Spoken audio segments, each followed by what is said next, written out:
C'est donc l'heure de votre rendez-vous politique du dimanche sur LCI. En toute franchise, soyez les bienvenus. Notre invitée, Marine Tondelier, bonjour. Bonjour et merci de votre invitation. Merci à vous d'être là. Vous êtes la secrétaire nationale du Parti Les Écologistes. À mes côtés pour vous interroger, Arlette Chabot, éditorialiste à LCI. Marcelo Vesfred, chef adjoint du service politique au Parisien aujourd'hui en France, notre partenaire. Bonjour à tous les deux. Et en fin d'émission, Bastien Auger viendra nous rejoindre pour vous poser ces questions du tac au tac. Alors, vous connaissez, Marine Tondelier, le principe de cette émission dans toute franchise. On va démarrer par le oui-non. On plante le décor en quelque sorte et ensuite on aura bien sûr le temps de développer tous ces thèmes jusqu'à 11h. Oui-non, est-ce que c'est légitime que Bernard Arnault donne son avis sur la taxe Zuckman ? Oui, mais on n'est pas obligé d'en tenir compte. Il est un peu concerné, ça s'appelle un conflit d'intérêts. Vous nous direz tout ça. Le drapeau palestinien au fronton des mairies demain, oui ou non ? Double oui. Et puis l'alliance de gauche, insoumis, communistes, socialistes, écologistes, est-elle morte ? Non. Très bien. C'était pas très dur ce matin. Non, mais vous allez nous détailler. Il y a peut-être des choses à pointer du doigt, à regarder dans le détail. Donc Bernard Arnault, le patron de LVMH, qualifie dans la presse britannique Gabriel Zuckman de militant d'extrême gauche qui cherche à mettre à terre l'économie française. Vous dites quoi ce matin au patron d'LVMH ? Je lui rappelle que déjà il était allé ventre à terre à l'investiture de Donald Trump. Donc tout ça est très logique finalement. Donald Trump pour lui est un centriste. Donc relativement, si Donald Trump pour lui est centriste, je veux bien comprendre qu'il voit Gabriel Zuckman comme quelqu'un d'extrême gauche. Ce qui est préoccupant, c'est la manière dont il qualifie dans la suite de sa déclaration, en disant d'ailleurs ces soi-disant compétences universitaires et tout cela est très relatif. C'est un processus bien connu qu'on appelle la fabrique du doute, c'est-à-dire quand il y a une idée comme ça qui émerge, qui commence à devenir populaire. Je rappelle quand même que la taxe Zuckman, 92% des électeurs macronistes sont pour. Et donc, je vois ça vraiment comme de la fébrilité de sa part. Je rappelle brièvement la taxe Zuckman qui consisterait à taxer à hauteur de 2% par an les patrimoines supérieurs à 100 millions d'euros, ce qui représenterait environ peu de vos téléspectateurs. 1800 foyers fiscaux. Mais ça les concernerait avec ce qu'on pourrait faire avec l'argent. C'est 25 milliards par an de rendement au maximum. Et donc, nous, on propose de les réinjecter dans l'investissement pour la transition écologique. Mais ça veut dire de l'argent pour vous, pour isoler vos logements, pour changer de voiture. Et puis évidemment dans les services publics et une partie pour résorber la dette. Certains élus ce matin disent Bernard Arnault, il n'est pas patriote, il n'est pas solidaire avec la France, mais après tout, pourquoi il ne s'inquiéterait pas un petit peu de ce que va devenir la France ? Moi je suis une démocrate, tout le monde a le droit de donner son avis, même Bernard Arnault. Après, il faut bien comprendre d'où il parle. Bernard Arnault a une fortune qui est estimée à entre 150 et 200 milliards d'euros. Je donnais un chiffre il y a 2 ans, quand il avait déjà fait parler de lui, qui disait que si le jour de l'armistice, le 11 novembre 1918, quelqu'un avait gagné le gros lot à la loterie nationale, il a de la chance, mais avait regagné le gros lot tous les jours depuis jusqu'à aujourd'hui, il n'aurait toujours pas gagné autant que la fortune de Bernard Arnault. C'est pour que les gens se rendent bien compte de l'argent qu'il a. Et donc, qu'il ne soit pas d'accord pour être taxé plus, c'est son droit. Mais moi, je rappelle une chose simple. Vous, moi, tout le monde, en moyenne dans ce pays, on paye 50% en moyenne de prélèvements obligatoires. C'est-à-dire les impôts sur le revenu, la TVA, les cotisations diverses. 50%. Les ultra-riches, les 500 plus riches de ce pays, payent en moyenne 27% de prélèvements obligatoires. C'est-à-dire que relativement à vous et moi, sauf si vous êtes ultra riche, et je ne le sais pas, mais je crois que non. Relativement à vous et moi et à tous nos téléspectateurs aujourd'hui, ils payent moins de prélèvements obligatoires. Ça n'est pas logique. Et on voit bien que le pacte social de ce pays est en train de s'effondrer. Pourquoi ? Parce que depuis 30 ans, les plus riches de ce pays ont vu, donc si là je prends les 500 plus riches de ce pays, en 30 ans, ils ont vu leur fortune multipliée par 14. Les 10 plus riches par 24. C'est énorme. C'est énorme. Alors, si tout le monde était devenu plus riche et qu'on décidait que c'est pas grave les limites planétaires, pourquoi pas ? Sauf que les limites planétaires existent et que dans le même temps, la pauvreté n'a jamais été aussi élevée. On est à 9,8 millions de pauvres. Jamais, depuis 30 ans, on avait eu ce niveau de pauvreté. C'est juste indécent. Comme l'écrit François Langlais ce matin dans le journal Aujourd'hui en France, Le Parisien, est-ce que c'est pas assommer l'entreprise ? Ces personnes ont un patrimoine qui leur rapporte 10% par an. En moyenne, on leur demande d'en verser 2%. C'est-à-dire qu'ils vont continuer de s'enrichir, ne vous inquiétez pas pour eux. Et surtout, ce que je trouve formidable dans ce pays, c'est que ça doit être bien d'être ultra riche, parce que déjà, vous êtes très très riche, mais en plus, vous trouvez toujours des éditorialistes pour aller pleurer dans les chaumières sur votre compte. Ces mêmes éditorialistes, je les ai pas entendus beaucoup pleurer quand on a décidé d'enlever 5 € d'appel par mois à ceux qui ont l'aide logement. Je les ai pas entendus dire comment vont réagir les bénéficiaires de l'aide au logement, vont-ils s'en sortir? Personne. Quand on a réformé de manière ultra cynique l'assurance chômage, je ne les ai pas entendus dire mais les chômeurs sont-ils d'accord? Quel est leur avis? Donnons-leur la parole. Jamais. On va continuer à en parler. Il y a ça s'appelle un deux poids deux mesures. Ça c'est fréquent des PME. Arlette Chabot. Marine Tondelier, le problème de la taxe Zuckman, c'est qu'effectivement, dans le patrimoine, il y a les biens professionnels. Si on revient à l'impôt sur les grandes fortunes de la gauche en 82, on avait sorti parce qu'il y avait un problème économique. Donc il y a Bernard Arnault qui s'inquiète, et il y a aussi effectivement les patrons de la tech. Pourquoi? Parce que effectivement, ils n'ont pas de liquidité. Donc, sur leur demande de payer des impôts, ils devront vendre les actions de leur entreprise. Donc, vous écoutez quand même cette interpellation, c'est un véritable argument. Le patrimoine, les biens professionnels, les conséquences, en particulier pour ces entreprises françaises de la tech. Alors je vous réponds en 2 éléments. Le premier élément, j'entends maintenant les personnes qui étaient pour la suppression de l'impôt sur la grande fortune, maintenant nous dire c'était quand même bien l'impôt sur les grandes fortunes et si on pouvait le remettre. Mais je vais vous dire, si on commençait déjà par le remettre, j'en serais fort aise. Donc je vois que dans la vie que tout est relatif et que maintenant que la taxe Zuckman devient très populaire, les gens disent non mais remettons l'impôt sur les grandes fortunes, c'était très très bien. Vous voyez comme le débat public est intéressant dans sa manière d'évoluer. Donc si on remet l'impôt sur les grandes fortunes, parfait. Nous on a toujours demandé par ailleurs qu'il ait une composante climatique. C'est-à-dire que déjà ils servent à la transition écolo, à la financer, mais aussi que selon que votre patrimoine serve grosso modo à investir dans le pétrole, dans les trucs hyper climaticides ou à faire des choses bien, vous ayez une taxation différenciée. Donc si on fait ça, ça nous va très bien les écolos. On peut sortir aussi tous les biens professionnels. Alors, et sur la deuxième partie de votre question, il est vrai que la fortune des 1800 personnes en France qui ont plus de 100 millions d'euros de patrimoine qui seraient concernées par la taxe Zuckman n'est pas composée de la même manière. Je vais vous dire, à Bercy, c'est quand même des spécialistes, ils ont largement les moyens de prendre en compte, c'était l'histoire pour l'impôt sur les grandes fortunes de la veuve de l'île de Ré qui avait une grande fortune parce que c'était des terres agricoles qui valaient beaucoup d'argent. On a trouvé des solutions, on peut toujours trouver des solutions. On n'est pas un grand monstre froid qui va appliquer de manière linéaire s'il y a des gens pour qui c'est exorbitant et ça ne marche pas. On peut regarder dans le détail. Mais moi, j'ai entendu des gens de la tech dire ah bah, moi, j'ai investi dans la crypto-monnaie, je ne peux pas revendre comme ça autant de parts. Il n'y a pas de problème, j'entends. J'ai aussi entendu des entrepreneurs de la tech dire mais moi, je suis concerné et je pense que je dois le payer.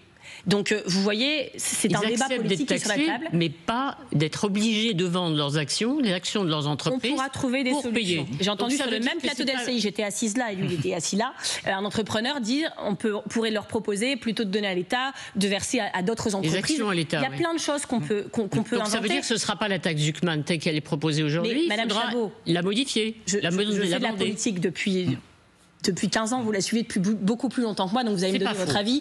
Quand on est en train de discuter, non plus de est-ce que c'est une bonne idée ou pas, non plus de est-ce qu'on va le faire ou pas, mais des détails de la mise en œuvre, je me dis qu'on a déjà bien gagné la bataille culturelle et que l'arrivée du combat est proche. Justement, Marine Tondelier, ce sujet, il est forcément sur la table du Premier ministre, de Sébastien Lecornu. Question de Marcelo Westphred. Vous avez rencontré le nouveau Premier ministre mercredi. Vous étiez arrivé en disant que sa nomination était illégitime, je me souviens, et puis vous êtes sorti du rendez-vous. Je pense toujours, je vous rassure. Vous êtes sorti du rendez-vous en disant que c'est un fin politique. Est-ce que vous avez l'impression qu'il est capable de bouger et d'ouvrir quelques portes qui peuvent être intéressantes pour vous?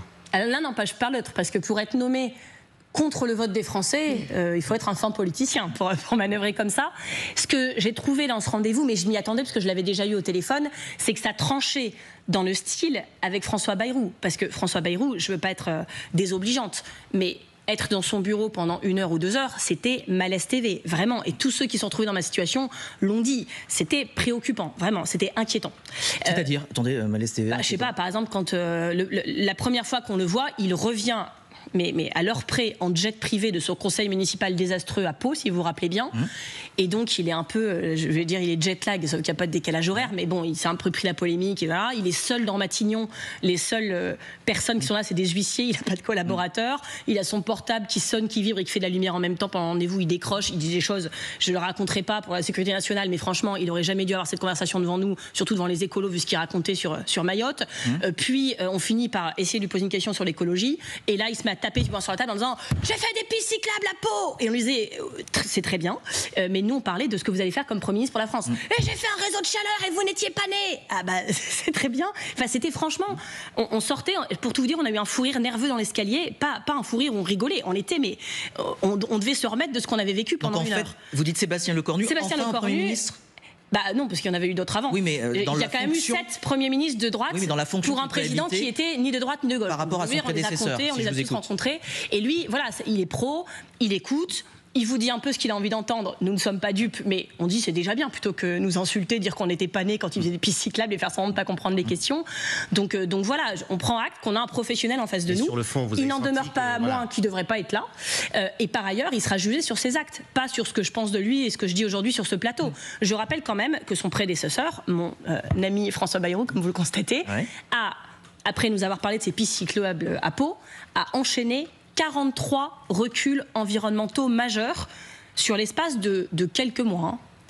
Et donc, ça par exemple, monsieur Lecornu, quand je lui pose la question au téléphone, il me dit oui, non mais moi je pense qu'il fallait pas du tout faire ça. Bon, okay. Des juges, il le dit à moi, je ne sais pas s'il dit la même chose à Bruno Retailleau. Mais moi, ce qui m'intéresse, c'est ce qu'il va mettre sur la table.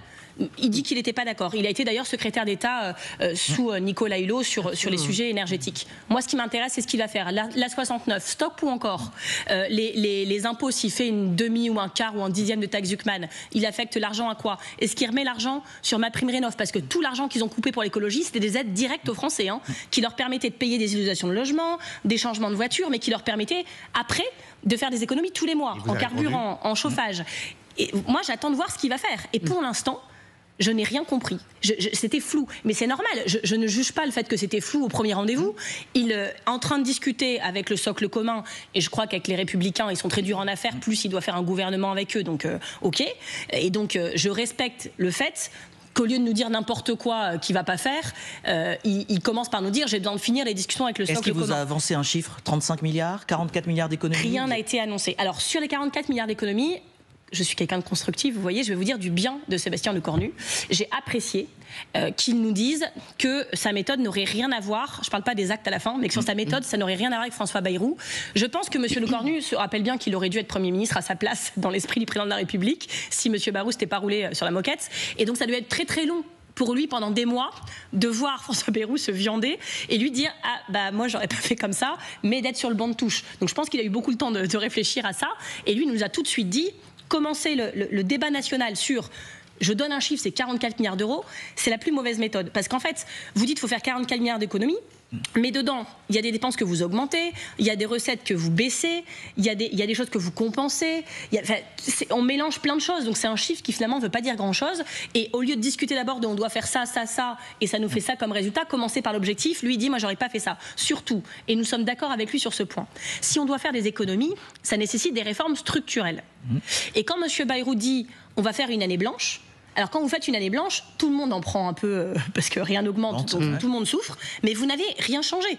Parce que si on voit bien que pour résorber la dette, enfin en tout cas pour l'atténuer, c'est pas une année d'effort qu'il faut. C'est tous les ans, il va falloir faire des efforts, trouver des recettes, baisser des dépenses, etc. Et donc quand vous dites je fais une année blanche, vous faites quoi la deuxième année? Une deuxième année blanche? Vous faites 10 ans d'année blanche? Vous augmentez pas les fonctionnaires, pas les minima sociaux, vous faites hibernatus pendant 10 ans. Bon, c'est la technique de M. Bayrou. M. Lecornu a compris que ça n'allait pas marcher. Enfin, même s'il n'a pas effectivement mis ses propositions sur la table, vous pensez qu'il doit le faire très vite maintenant? Première question, et j'en ajoute une autre. Au fond, est-ce que vous pensez que s'il bouge, vous pouvez quand même avoir des petits points d'accord ou en tout cas trouver des compromis? Est-ce que vous acceptez le mot de compromis sur certains points? C'est pas un gros mot. Nous, on en fait déjà un gros de compromis. C'est qu'on devrait être de son côté de la table et lui en train de nous écouter pour trouver des compromis. Donc c'est un énorme compromis, Madame Chabot. Convenez-en. Ensuite, il est Premier ministre. Donc c'est à lui maintenant de nous faire des propositions. Il a attendu sur plusieurs sujets. On a entendu parler de la taxe Zuckman ce matin.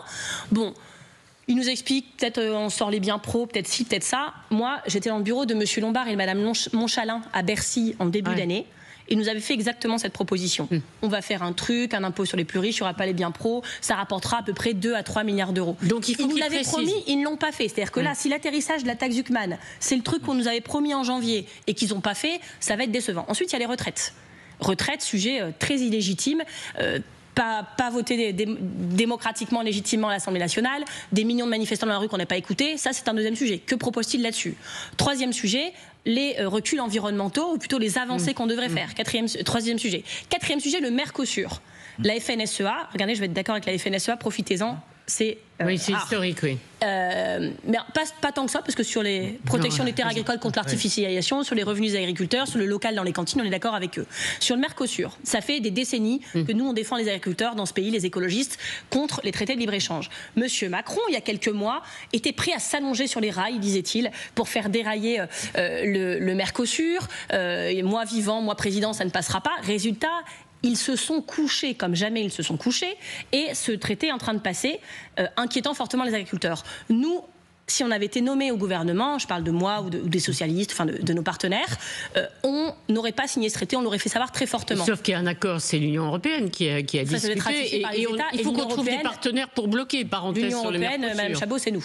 C'est-à-dire que si la France décide de s'opposer forcément et de monter au cocotier et d'en faire un point dur, alors nous entraînons des pays derrière nous, parce qu'on n'est pas les seuls à avoir des agriculteurs. Donc le Mercosur, c'est un sujet extrêmement intéressant. Autre sujet sur lequel on attend des réponses de M. Lecornu, le 49.3. Puisque nous, si nous avions été nommés, nous aurions refusé de l'utiliser. Lui, il nous répond, moi je compte pas l'utiliser. Ouais. Mais alors, il nous fait un truc très très long. À la fin, je me rappelle, je lui dis, mais monsieur Lecornu, ce que vous nous expliquez, c'est que vous n'allez pas utiliser le 49.3, sauf si vous en avez besoin, c'est ça? Et il fait un petit sourire en disant, oui, bon... Oui, c'est ça. Donc je dis, bon, ça ne s'appelle pas un compromis.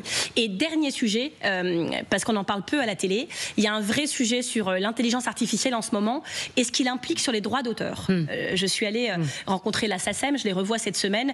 David Corman, par exemple, travaille beaucoup là-dessus au Parlement européen. Et dans le bureau de M. Lecornu, on lui a dit, c'est un sujet majeur, parce qu'en fait, l'intelligence artificielle, pour faire des vidéos, des chansons, etc., moissonne tout l'existant.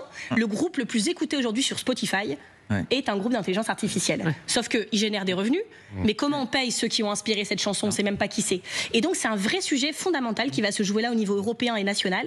Et donc on a dit à M. Lecornu qu'on avait besoin d'une ministre de la Culture à temps plein, si vous voyez ce que je veux dire. Là, vous avez posé qui soit pas candidate à la mairie de Paris. Vos sujets, vos bases. Et donc ça, c'est mes sujets, et c'est là-dessus qu'on attend des réponses. Vous attendez vos réponses, justement. Qu'est-ce qui va se passer pour la suite? Quand on vous entend, on se dit, si c'est cohérent, vous n'allez pas le censurer dès qu'il arrive au Parlement, Sébastien Lecornu et son gouvernement. Ça dépend de son discours. Puis il y a un dernier point dont on n'a pas encore parlé. Ce point s'appelle Bruno Retailleau. Parce que sur les valeurs, vous voyez... C'est une question de principe. Enfin, on ne peut pas valider la manière dont M. Retailleau gère le ministère de l'Intérieur. Vous dites comme Jean-Luc Mélenchon, Retailleau est une provocation ambulante? Moi, j'ai dit déjà, au moment où M. Bayrou a été nommé, j'ai le mérite de la constance, que M. Retailleau était un motif de censure à lui tout seul. Parce que s'il accepte le ministère de l'Intérieur, ce n'est pas juste une question de personne, c'est une question de ligne politique. Et donc, vous voyez, moi je l'ai dit à M. Lecornu, je commence à voir vos intentions, même si je ne vois pas trop comment vous arrivez à résoudre l'équation. On lui a dit ça en toute transparence. J'ai le mérite de dire la même chose dans les bureaux des Premiers ministres et sur les plateaux. Mais je lui ai dit, à partir du moment où vous commencez à discuter avec le socle commun, enfin je comprends, hein, c'est pour ça que vous avez été nommé. Si c'était pour changer de cap, ce ne serait pas M. Lecornu Premier ministre. Donc il est nommé, il doit aller solidifier le socle commun. Et vous imaginez bien que quand dans son bureau il a Bruno Retailleau, M. Retailleau demande un certain nombre d'exigences qui vont aller frontalement avec les valeurs que je porte. Je ne parle pas juste de mesures de désaccord politique, je parle de heurter mes valeurs. Donc vous le un Premier ministre qui parle de français de papier, la question, elle est là, vous qui fait la chasse aux musulmans, qui fait la chasse au drapeau palestinien, enfin un moment... Marine Tondelier, vous le censurez quand, Sébastien Lecornu, au final? Tout de suite, là? Nous, on attend son discours de politique générale. Normalement, un Premier ministre fait son discours de politique générale et engage la confiance de ce gouvernement. C'est comme ça que ça marche. Plusieurs gouvernements de suite ne le font plus, sauf François Bayrou qui décide à la rentrée là, de faire tout d'un coup, on n'a pas compris ni ce qu'il voulait faire, ni à quel moment il avait cru que ça allait marcher. Donc nous, on lui a dit, si vous engagez la confiance de votre gouvernement, derrière, ça règle le problème. Puis après, vous pouvez gouverner si vous êtes encore là. Il dit, oui, mais est-ce que ça va passer? Oui, mais on n'engage pas la confiance que quand on est sûr que ça passe. Donc c'est là tout le nœud du sujet. On en a beaucoup discuté avec lui. C'est pas par plaisir qu'on veut le censurer. C'est juste que s'il nous demande est-ce que vous avez confiance en moi ou est-ce que vous voulez me censurer, vous avez déjà la réponse, surtout s'il y a Bruno Retailleau dans son gouvernement et les autres. Quand on vous écoute la liste des exigences, il y a d'un côté un Premier ministre qui a des intentions, qui doit préciser. En face, il y a une liste de demandes, même si on dit plus ligne rouge parce que c'est des mots accommodé. Mais au bout du compte, des lignes vertes. ni ligne verte. Au bout du compte, aujourd'hui, c'est la censure. Le plus probable, selon vous. Oui, c'est mais toujours la même chose. Oui, mais j'ai jamais caché ça. C'est-à-dire que à partir du moment où on nomme un Premier ministre, alors qu'on devrait être en cohabitation et que pour la 3e fois, on nomme un Premier ministre qui est pile de la couleur politique d'Emmanuel Macron, oui, on a un problème. Et je vais vous dire, ils auraient dû nous laisser nous y coller. Est-ce que ça aurait été simple, confortable? Évidemment, non. Mais vous voyez les manifestations qu'on a eues cette semaine. On va y revenir. Si on avait été nommé Olivier Faure ou n'importe lequel d'entre nous, ça aurait été des manifestations d'élan, d'espoir, d'enthousiasme. On aurait essayé d'écrire autre chose. Justement, vous parlez d'Olivier Faure, le patron du Parti Socialiste. Il ne dit pas censure tout de suite. Est-ce que vous sentez une trahison Même Mme Chabot dit oui. Moi, j'ai pas dit ça. Moi, j'ai dit ça, il bronche pas. Non.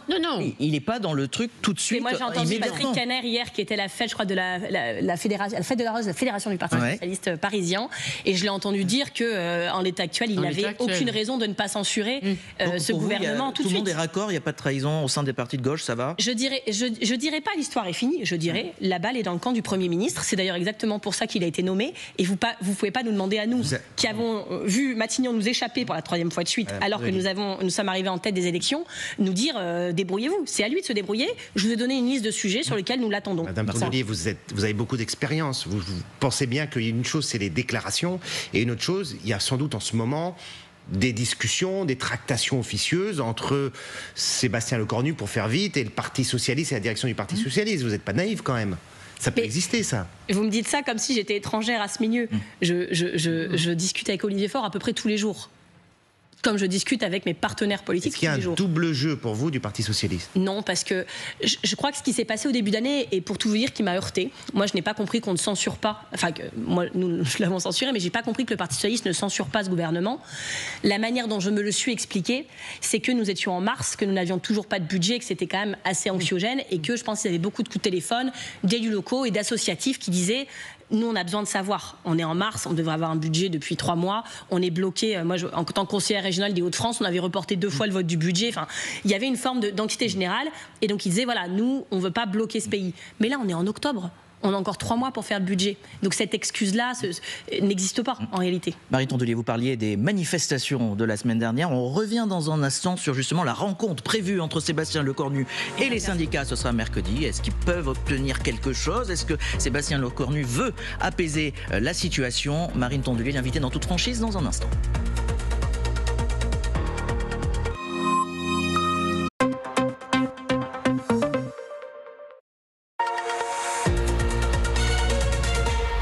Vous êtes bien sûr en toute franchise sur LCI. Jusqu'à 11h, notre invitée toujours Marine Tondelier, secrétaire nationale Les Écologistes. On parlait juste avant la pause publicitaire de la rencontre entre Sébastien Lecornu et les syndicats. Ce sera mercredi à 10h. Ces organisations, elles avaient lancé un ultimatum au Premier ministre. Elles menaçaient d'organiser une nouvelle manifestation si Matignon n'entendait pas leurs revendications. Ce matin, on peut se dire message reçu 5 sur 5. Il est probable qu'elle ait lieu quand même, la manifestation, sans vouloir vous contrarier.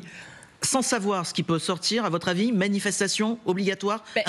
Je vous rappelle que M. Lecornu est en discussion avec les Républicains pour constituer un gouvernement.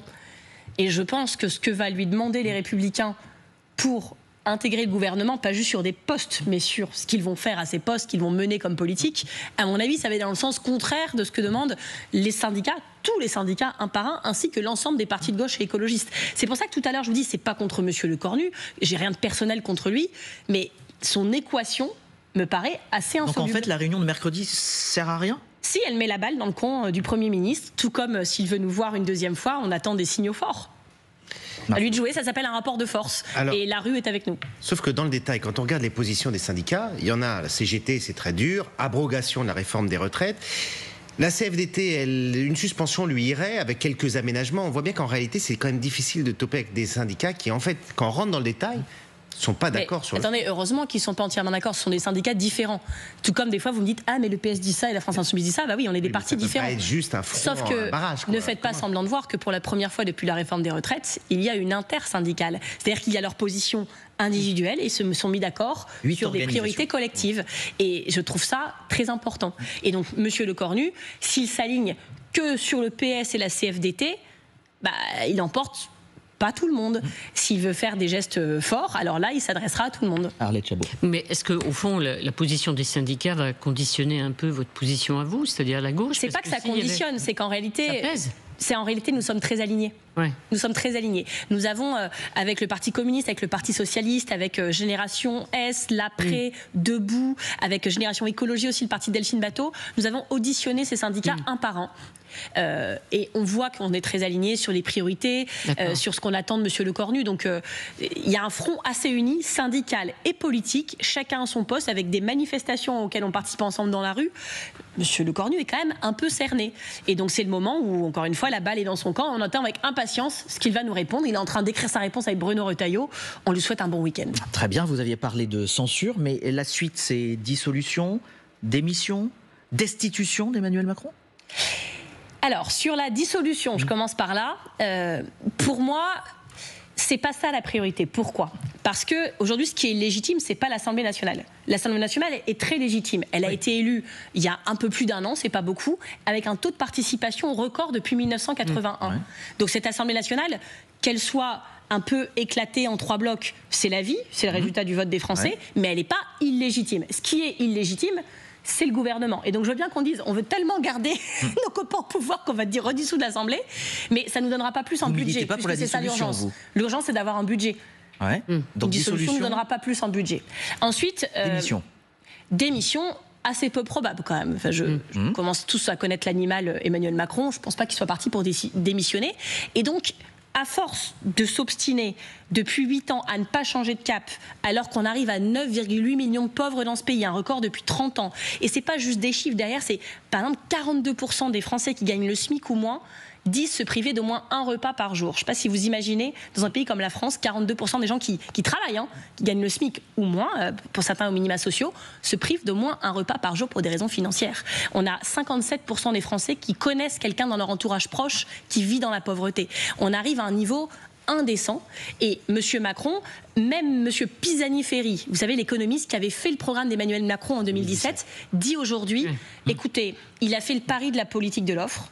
Ça aurait pu marcher, mais ça n'a pas marché et il faut en tirer les conséquences. Tout le monde lui dit, il ne veut pas le voir et donc à force de s'entêter politiquement et dans les gens qu'il nomme à Matignon qui ne représentent pas le vote des Français, oui, la question de la destitution finit par se poser. Oui, parce qu'on a été étonnés, peut-être ou surpris que la proposition de motion de destitution déposée par la France Insoumise en version 2, beaucoup de députés écologistes l'ont signée.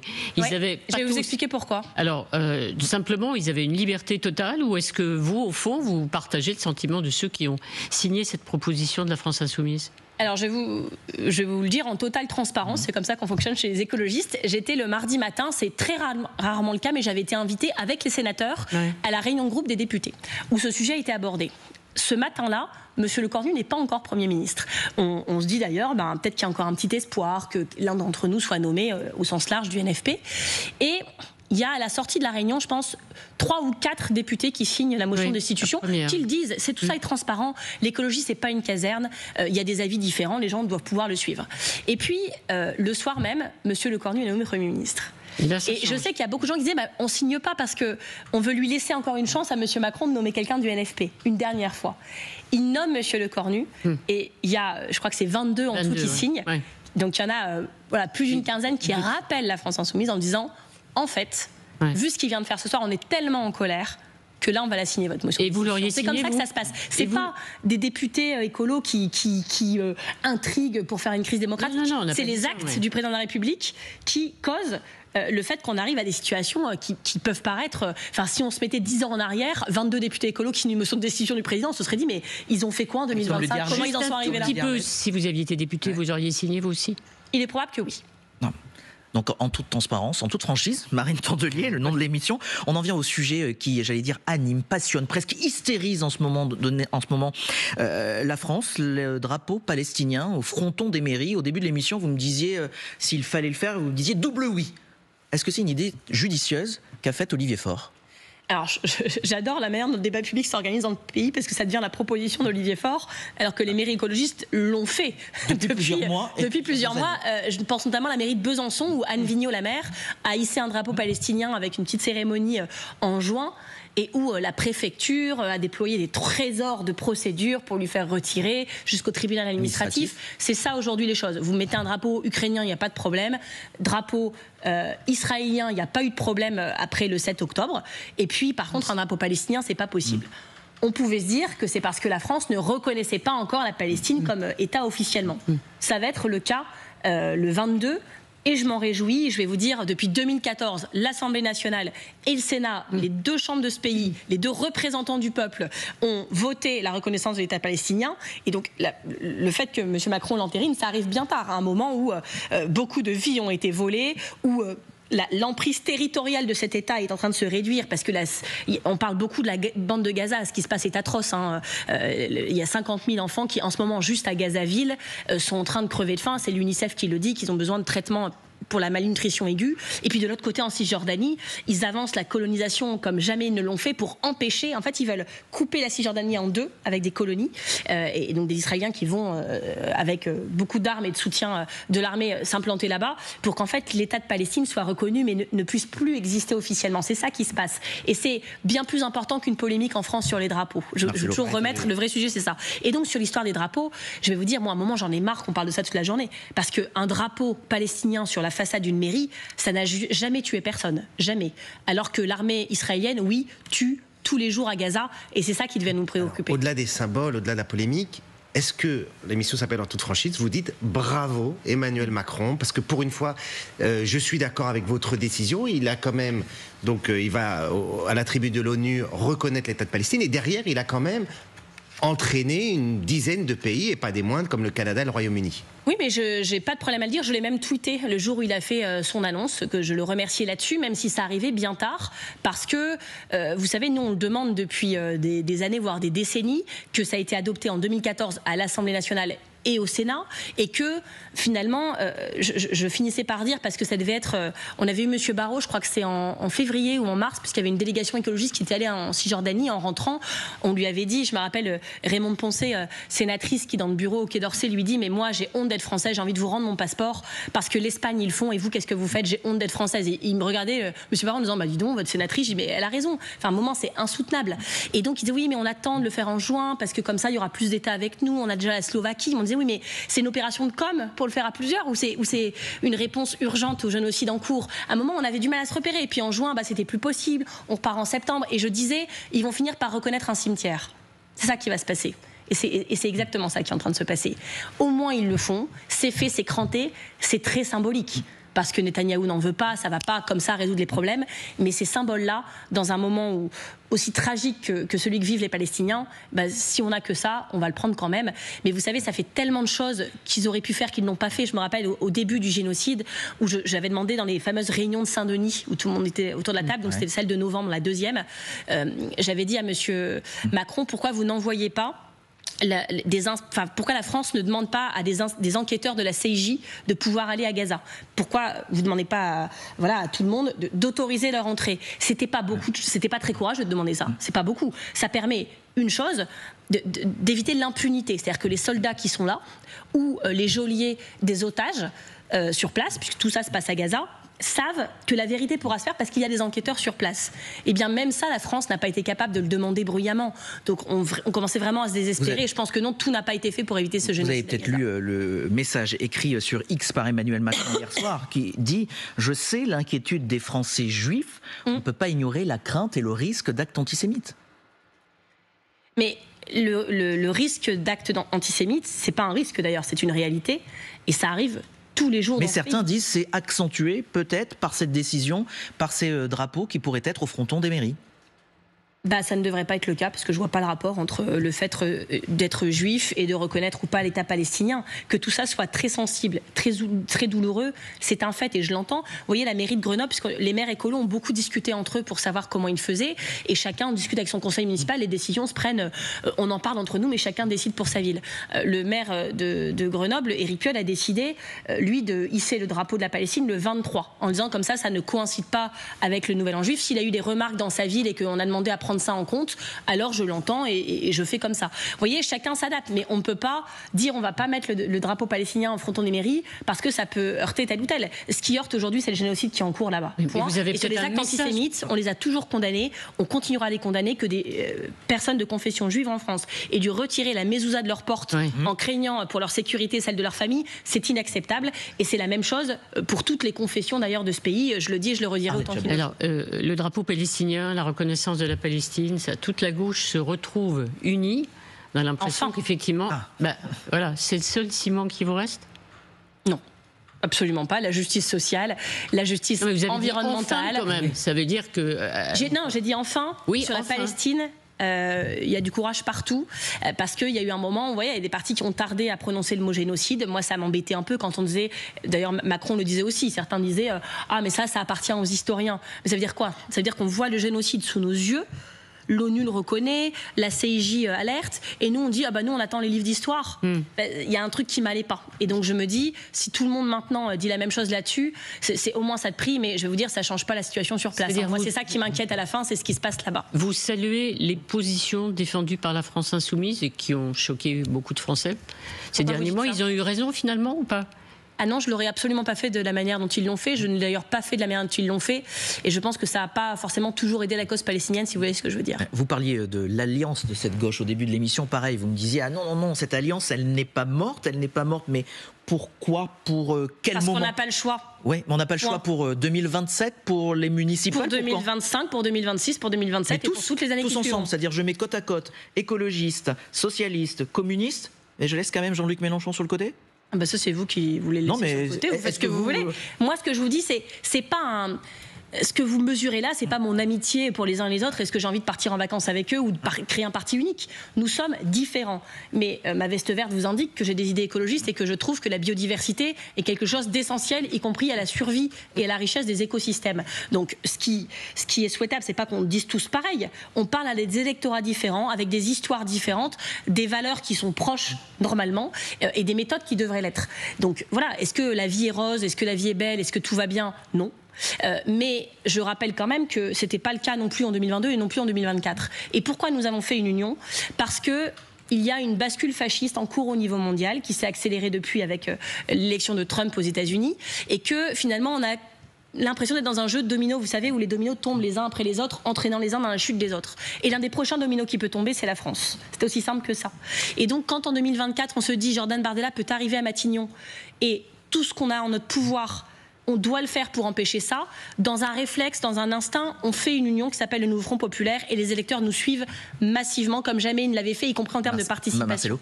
Et donc moi, si quelqu'un ici autour de la table ou dans nos partenaires a un seul argument pour me dire que ce risque est moins élevé aujourd'hui, je l'attends. Mais aujourd'hui, j'en ai aucun. Et donc, je ne vois pas pourquoi on ferait autrement, même si c'est dur, mais c'est justement parce que c'est dur qu'on doit y mettre encore plus d'énergie. Et c'est la position des écologistes intangible, inflexible, et avec mon plus beau sourire. En mars prochain, les municipales. En 2020, c'est-à-dire la précédente édition, vous aviez obtenu des victoires dans des très grandes villes françaises. Aujourd'hui, est-ce que vous pensez que vous allez pouvoir conserver les Strasbourg, Lyon, etc., Bordeaux? Et est-ce que vous avez des objectifs de prise de ville? Alors déjà, moi je suis toujours très émue quand je repense à 2020. Vous savez que je vis dans une ville dirigée par le Rassemblement national, que la vie y est dure, y compris en tant qu'élu d'opposition, si vous voyez ce que je veux dire, et que ce jour de 2020, où on voit, alors personne n'y croyait, hein, je vais vous dire, même les sondages la veille, enfin personne n'y croyait. Sauf nous. Et quand je vois à 20h les résultats s'afficher, je me rappelle que même il y avait une erreur, Lille avait été annoncée écologiste et que Stéphane Bally recevait des textos de victoire alors qu'il disait... attendons un petit peu. Et moi, j'arrêtais pas de pleurer en me disant mais il y a des personnes qui vivent dans ces villes dont la vie va changer. Parce que l'écologie, ça améliore le quotidien et ça rend possible les lendemains. C'est beau, c'est des kilomètres de pistes cyclables, c'est des repas bio locaux accessibles dans les cantines, c'est du droit aux vacances pour tous, c'est des arbres, de la nature, des îlots de fraîcheur. Et quand il y a une canicule, on voit la différence. C'est des logements isolés. Tout n'est pas parfait. En 6 ans, on peut pas tout faire. Mais ce qui s'est passé est beau. J'en suis extrêmement fière et j'en remercie toutes celles et ceux qui, sur le fauteuil de maire, dans les adjoints, dans les équipes municipales, dans les services, dans les militants, toutes celles et ceux qui ont contribué et nos partenaires. Parce que je n'oublie pas qu'aucune de ces villes n'est devenue devenu écologiste juste avec des écologistes. C'est toujours un travail partenarial et on y tient beaucoup. C'est pas toujours les mêmes partenaires selon les villes, mais on est très ouvert au travail partenarial et on sait le faire mieux que les autres. Je le revendique. Nos majorités, elles fonctionnent bien dans la gouvernance, dans l'écoute, dans l'attention à l'autre, et ça c'est très important. Vous avez chiffré ? On a chiffré quoi ? Un nombre de villes que vous aimeriez... Alors, sur les objectifs, donc, premier objectif, que les villes de gauche... On accueille Bastien Auger qui va vous poser ces questions de tac au tac. Avec impatience, mais que les villes de gauche restent de gauche, que les villes écologistes restent écologistes, évidemment, mais on doit être beaucoup plus ambitieux que ça, et on doit aller sur des territoires de conquête. Et voyez-vous, hier, j'étais à La Rochelle à une marche sur les pesticides, et j'ai passé le train retour à créer mes petites boucles j'ai créé des boucles de comité de soutien national à chacune de nos têtes de liste dans les villes voilà, en disant, toi, par exemple, Loïc Méneri, tu es candidat à Mulhouse, eh bien moi, j'y crois à fond, voici ta boucle de soutien du national avec à la fois des membres de la direction en charge des partenaires, etc., et des salariés qui doivent pouvoir être à l'écoute s'il y a besoin d'une riposte, d'aide, etc., de questions. Et donc j'ai fait ça pour Mulhouse, pour Lorient, pour Metz. J'espère que ce sera le cas à Nancy, à Nice aussi, où Ciotti se présente contre Estrosi. C'est fantastique pour la gauche, enfin de l'espoir. Mais vous avez une fourchette, à Pau, il y en a beaucoup. Il y en a beaucoup, parce que là, je vous cite des villes que vous connaissez, mais il y a aussi des très petites villes où c'est en marche aussi. Et je pense qu'on a de grandes choses à faire ensemble, et je le dis, là je vous parle des villes où c'est des chefs de file écologistes qui peuvent gagner, et il y a d'autres villes qui peuvent basculer avec des chefs de file autres qu'écologistes, et je serai là aussi, et mon parti sera là aussi en appui. C'est un travail d'équipe. On suivra bien sûr ces municipales. Et ça va changer la vie des gens, je vous le dis, c'est des gens qui habitent dans une ville de droite, qui auraient pu basculer, et à qui on va devoir dire, tu vas continuer à avoir des politiques de droite, parce qu'un tel voulait pas être dans la même pièce qu'un tel. Je souhaite bon courage aux gens qui ont empêché l'union pour leur expliquer. Vous êtes déjà en campagne. Nous, on est au rendez-vous. De 2026, on suivra ça sur LCI. Bonjour Bastien. Bonjour Julien. Réponse, c'est vous qui posez des questions horribles à la fin de l'émission. Ouais, question du tac au tac. Je suis prête. Et Marie de Tondelier, réponse. Le meilleur pour la fin. Possible. Allez-y Bastien. Ça dépendra des questions, déjà rien. Bonjour. Vous savez que dans quelques jours, l'Assemblée nationale va devoir renouveler les postes clés, vice-président, questeur, secrétaire. Est-ce que vous êtes d'accord avec la présidente de l'Assemblée nationale pour dire que tous les groupes doivent être représentés, y compris le Rassemblement national ? Non. Non ? Je vous les explique très simplement. Les députés du Rassemblement national sont élus démocratiquement, et donc ils doivent avoir droit à ce à quoi ils ont droit. Mais faire des accords avec eux pour leur donner plus de postes que ceux auxquels ils auraient droit, ou des postes auxquels ils n'auraient pas eu accès et auxquels on leur sert en fait. Non, là c'est juste dire en proportion de ce qu'ils représentent à l'Assemblée nationale et dans le pays. Madame Bonne-Privé fait bien plus que ça. Madame Bonne-Privé a fait élire des présidents de commission RN, des présidents de groupes d'amitié, y compris sur des pays sensibles. Rassemblement national. Là c'est pas la question. La question c'est un accord pour que ce soit proportionnel et que tous les groupes y aient le droit. Si à cet accord avec la gauche... une tactique politique qui permet au RN d'accéder à des postes auxquels ils n'auraient pas eu accès donc vous dites aucun poste pour le RN. Isolement au sein de l'Assemblée nationale. Madame Braun-Privé les désisole, il leur permet de faire marche-pied pour les emmener à des postes. Donc vous dites aucun poste malgré leur quoi. Y compris qui mettent pour moi en danger la sécurité nationale, parce qu'un président d'un groupe d'amitié RN, c'est pas anodin sur certains pays. Et c'est le Rassemblement, la République en marche, l'absolateur, qui le leur permet, et ça je ne l'oublie pas. Éric Piolle, le maire de Grenoble, est très en colère contre vous. Il a été suspendu très récemment de son poste de porte-parole à cause d'une enquête judiciaire en cours sur des soupçons de versements indus. Il faut bien noter qu'il n'est même pas mis en examen, Éric Piolle. Et malgré cela, donc, vous l'avez suspendu temporairement. Est-ce que c'est le rôle d'un parti politique d'aller plus fort, plus vite que la justice ? Alors, premièrement, il est en colère contre moi, c'est son droit, mais il devrait être en colère contre le bureau politique qui a saisi le Conseil de discipline, et éventuellement contre le Conseil de discipline qui, de manière autonome, indépendante, a entendu M. Piolle et a pris cette sanction. Vous étiez d'accord ? Il décide d'être en colère juste contre moi. C'est mon rôle de chef de parti de faire paratonnerre parfois, ainsi soit-il. Ensuite, sur le fait qu'il ne soit pas encore ou pas tout court mis en examen, c'est un fait, vous avez raison.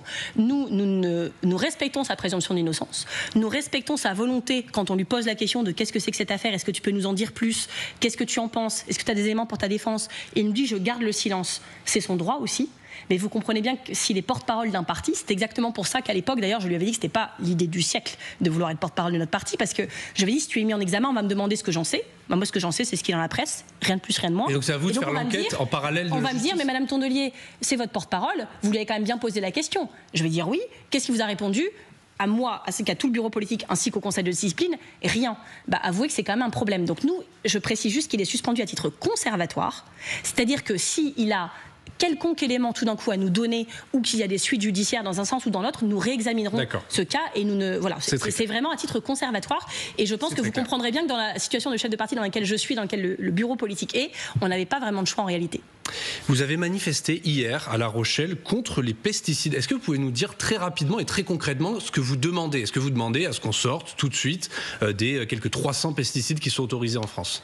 Alors juste vous dire d'où ça vient, c'est que moi je suis née sur un territoire où le jour de ma naissance, j'avais déjà 5 ans d'espérance de vie de moins que si j'habitais à Paris. Je suis née dans le bassin minier du Pas-de-Calais, territoire très pollué. Et donc la santé environnementale, c'est un combat de ma vie. On sait que c'est votre combat, mais là vous demandez quoi concrètement? Et donc dans ma vie de secrétaire nationale, je rencontre plein de familles qui vivent le cancer d'un enfant, qui habitent près de vignes, de champs, qui se mobilisent, qui font face à des murs administratifs froids et qui voilà, c'est hyper dur. Et donc, on a décidé de les accompagner. Et cette manifestation, hier, ce qui est fort, c'est qu'on se rend compte qu'alors que chacun pense qu'il est seul, on se rend compte que cette histoire, elle est assez universelle dans le pays. Il va falloir conclure. Donc, on veut juste savoir ce que vous demandez, s'il vous plaît. On demande une convention citoyenne sur la bifurcation de l'agriculture. Et parce qu'on pense que si on prend 150 citoyens tirés au sort dans ce pays, n'importe lesquels, ils prendront des décisions bien plus intelligentes que la loi du plomb. Parfait. Merci beaucoup, Bastien. Merci, Marie Tondelier. On avait des réponses courtes. Elles ont été. Mais vous avez vu la tête des questions. Merci. Juste avant. Et le SNU, je suis contre, si vous me demandez.